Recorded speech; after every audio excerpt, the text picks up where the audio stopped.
Nobody's Boy, Chapter 5. En route.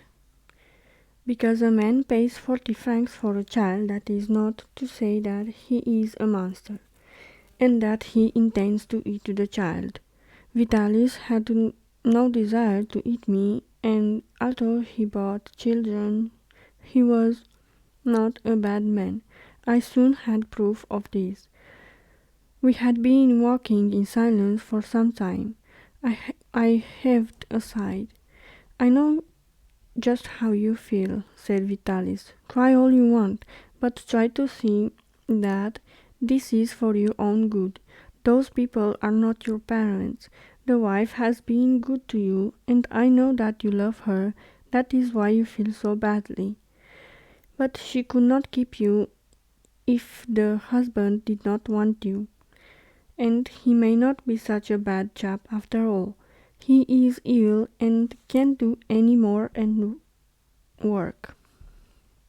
He will find it hard to get along." Yes, what he said was true, but I had only one thought in my mind. Per- Perhaps I should never again see the one I loved most in the world. "You won't be unhappy with me," he continued.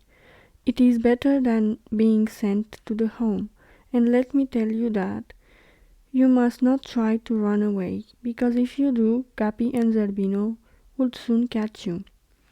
Run away? I no longer thought of doing so. Where should I go?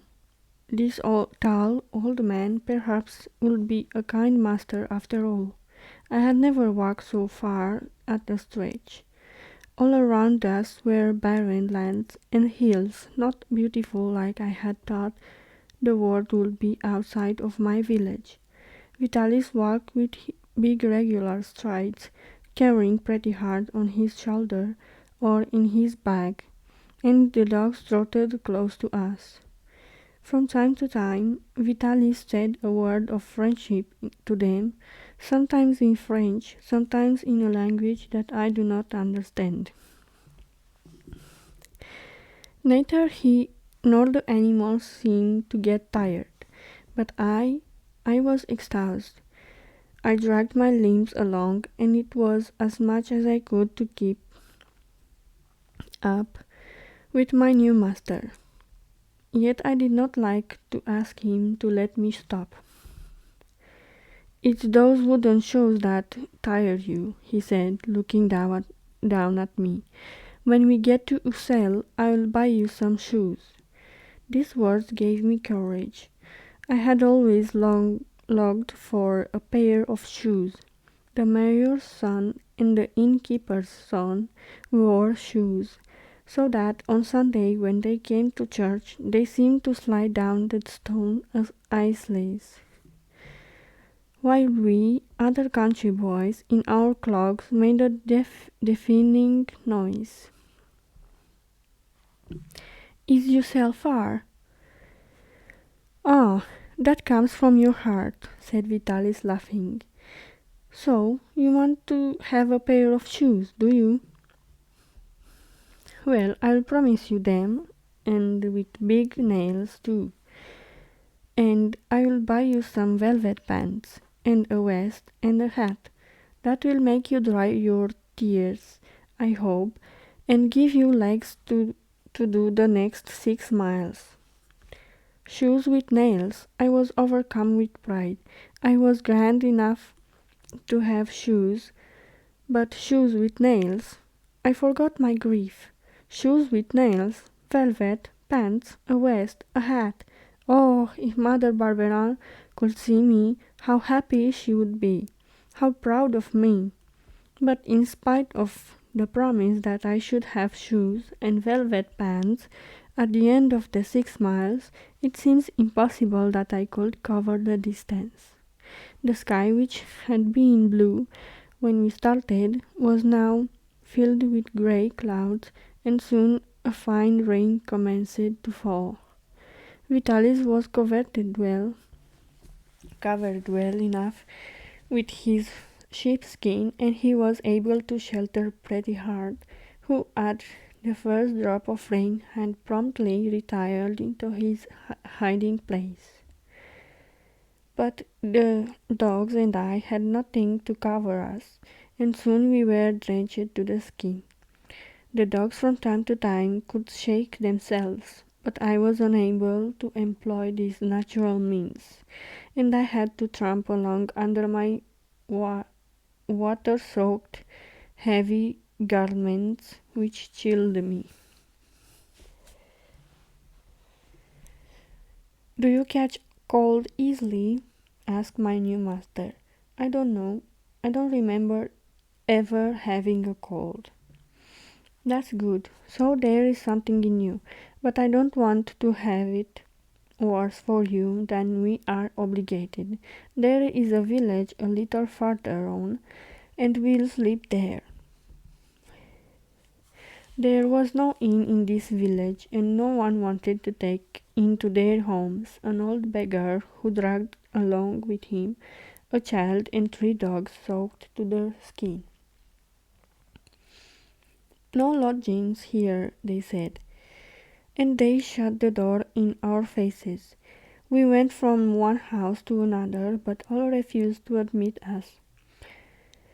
"Must we tramp those 4 miles on to Ussel without resting a bit?" The night had fallen, and the rain had chilled us through and through. Oh, for Mother Barberin's house! Finally, a peasant more charitable than his neighbors agreed to let us go into his barn, but he made the condition that we should sleep there, but must have no light. "Give me your matches," he said to Vitalis. "I'll give you them back tomorrow when you go." At least we had a roof to cover us from the storm. In the sack which Vitalis had slung over his back, he took out a hunch of bread and broke it into 4 pieces. Then I saw for the first time how he maintained obedience and discipline in his company. Whilst we had gone from door to door seeking shelter, Zerbino had gone into a house, and he had run out again almost at once, carrying in his jaws a crust. Vitalis had only said, "All right, Zerbino, tonight." I had thought no more of this theft when I saw Vitalis cut the roll. Zerbino looked very dejected. Vitalis and I were sitting on a box with Pretty Heart between us.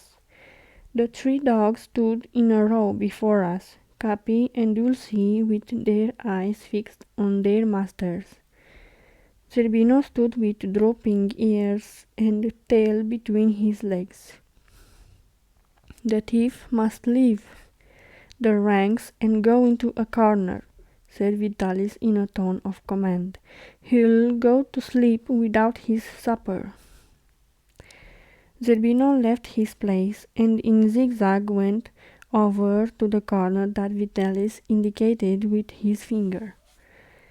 He crouched down under a heap of hay out of sight, but we heard him breathe plaintively with a little whine. Vitalis then handed me a piece of bread, and while eating his own he broke little pieces for Pretty Heart, Capi, and Dulcie. How I longed for Mother Barberin's soup, even without butter, and the warm fire, and my little bed with the coverlets that I pulled right up to my nose. Completely fagged out, I sat there, my feet raw by the rubbing of my clogs. I trembled with cold in my wet clothing. It was night now, but I did not think of going to sleep. "Your teeth are chattering," said Vitalis. "Are you cold?" "A little." I heard him open his bag. "I haven't got much of a wardrobe," he said, "but there's a dry shirt and a vest you can put on. Then get underneath the hay and you will soon get warm and go to sleep." But I did not get warm as quick as Vitalis thought. For a long time I turned and turned on my bed of straws, too unhappy to sleep.